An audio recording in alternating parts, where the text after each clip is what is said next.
Good afternoon. My name is David Morantes. Today I will present the critical incident in my practice. As a service teacher observing my own practice, I can identify that during the English class on that questions, the teacher's reaction to the student's behavior was repetitive and unfocused on directly calling her attention. Now that when assigning her 2000 points and a reflective report, he did not consider how she might perceive this measure or how it might affect her emotional state. I also observed that his tone of voice and body language could have conveyed frustration, which could have contributed to the escalation of the conflict. This self-observation allows me to recognize that although the teacher's intention was to maintain order, his approach may not have been the most appropriate.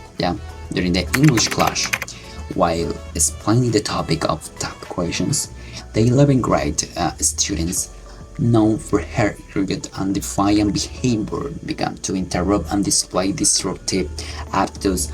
On several occasions, the teacher directly called her attention, indicating that her behavior was not acceptable.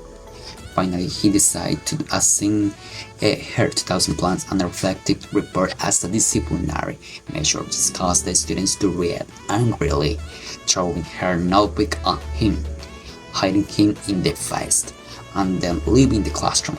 After the incident, an urgent meeting was held with the student, the principal, the coordinator, and the teacher. As a result, the student was suspended for 3 days, and the teacher was reassigned to another school. Self-awareness. The student already had a history of disruptive behavior, suggesting that she might be dealing with emotional or personal issues that were not being addressed.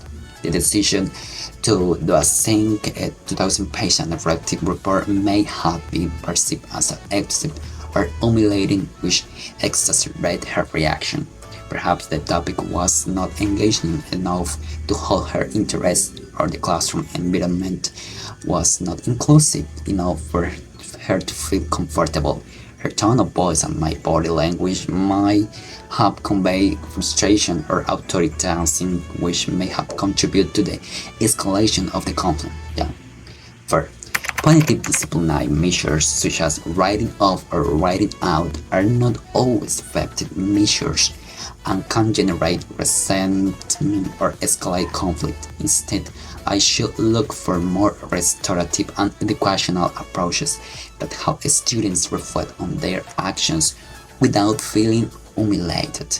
It is essential to know the personal and emotional context of the students. Third, I must work on maintaining a calm tone and body language that conveys respect and empathy even in challenging situations. And third, creating an inclusive and respectful classroom environment is essential to prevent conflict and fostering learning.